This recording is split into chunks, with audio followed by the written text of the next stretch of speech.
What's up guys, welcome back to another video.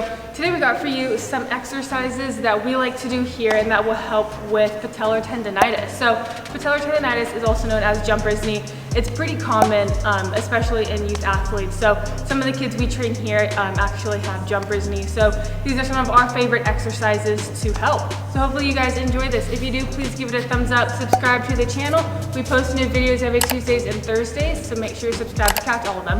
Hope you guys like it. We are starting off with a sled drag. So this is one of my favorite exercises to do for this.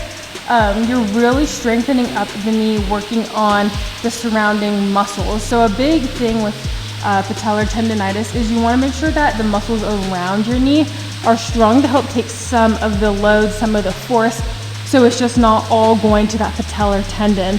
And another reason I love this one is because it really works to kind of get your positioning set up, where he's kind of loading it and his glutes kind of sitting back a little bit. So you're distributing that load, that force, and it does a great job to build up that knee. Number 2, we're going a rear foot elevated split squat iso. So notice the angles that he's at. He's not super low, he's kind of higher up. Notice how his knee is kind of tracking over his toe. So this is going to be great. Load up the glutes, kind of learn that the positioning similar with the sled drag. And by doing this, like same thing, you're building up the muscles around the knee, really working on building up the quads. If you feel this in your patellar tendon, either change the angle you're at, either go lower or go higher, kind of shift. You want to be able to do this without feeling any pain. Hold it for like 10 seconds aside if you can, add some weight. So this is a great option. Super similar to the rear foot elevated split squat iso, we're doing just a reverse lunge iso. So we're gonna start here, we're gonna drop in. If you can get your angles correct, a trick for this is start in a half kneel, so 90-90, bring yourself up. So you really wanna squeeze your glute, you wanna keep that knee out, you don't want it to track in, and you wanna make sure you're keeping your knee in line with your toe, right? So I'm not way too far forward, I'm not right here. Okay, just a rule of thumb, you keep it right here. This is great to distribute the load as with the other 2 exercises.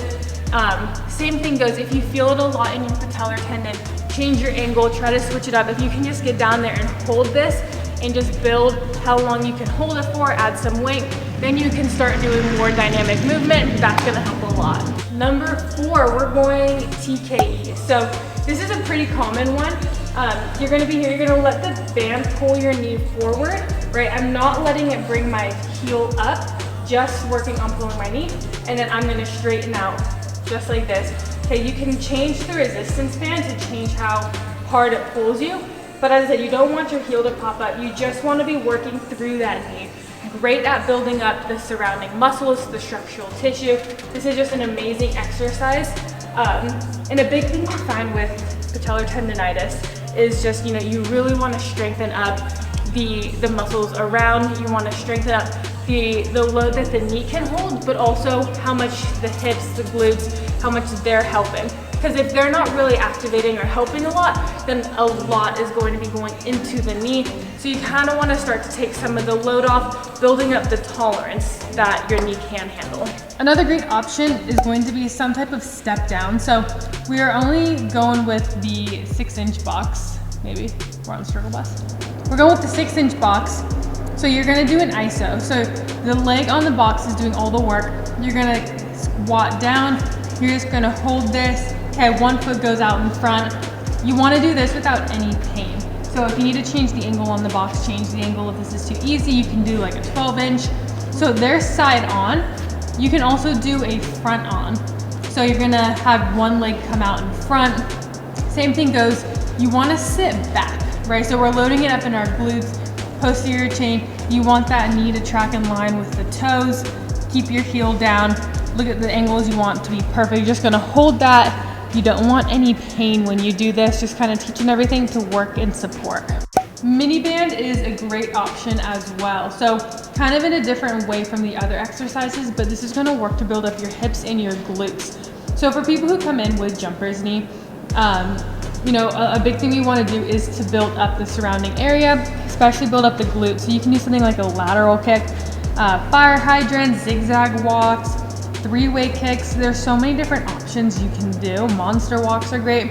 Essentially, you just really want to fire up your glutes, get your hips strong. A big thing of what we want to do is learn how to, absorb forces in different areas of the body. So we're not getting too knee heavy, too knee dominant. If you can load it up in the glutes, hips. So doing something with the mini band is a great way to do that. Following the same line as with mini band, we're doing a hip bridge, or you can do a hip thrust if you want. So, ooh, we're going single leg. So I don't care, you can do whatever.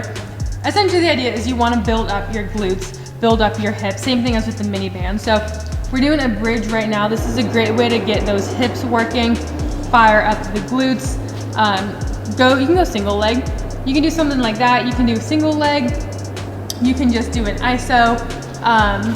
You can also put a dumbbell, barbell. You guys have seen us do a lot of different variations of this. All right, Spanish squats are next. So these are awesome at really working on trying to help with some patellar tendonitis. So you're gonna get some bands. I have one band for each leg, but you can honestly get one band around both.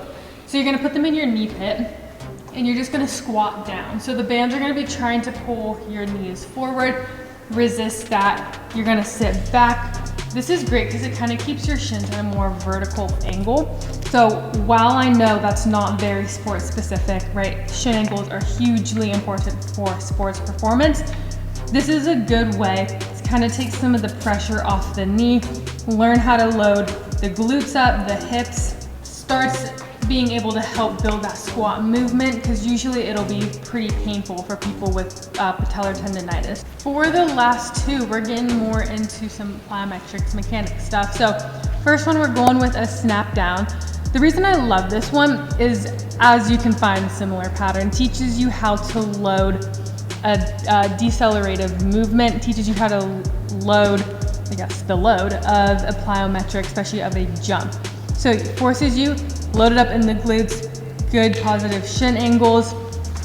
So I love doing this just to reinforce mechanics. A lot of times people or young athletes who have jumper's knee, when they jump, they're super toe heavy. When they land, they're super toe heavy. When they run. So this is a great way to just work on basic mechanics at a rapid speed. So it can kind of start to translate more to sports. So after that, we'll also just work on a regular broad jump. So we don't go crazy far. All we do is just a regular jump. And I want to apply the same exact landing mechanics that our snap down worked on. So just being able to absorb it, try to absorb it more in our glutes. As I said, a lot of times people absorb it in their knees, so their knees really track way far over their toes. They are essentially just bending their knees, not loading and squatting. So, and then we'll do some vertical jumps as well, working just on getting those vertical forces, being able to land from them. You want to land it just like Spencer did. You don't, once again, want it all going in your knees. So yeah, these are just some exercises we love to do. Works on a couple things, so hopefully this was helpful. Catch you guys in the next one.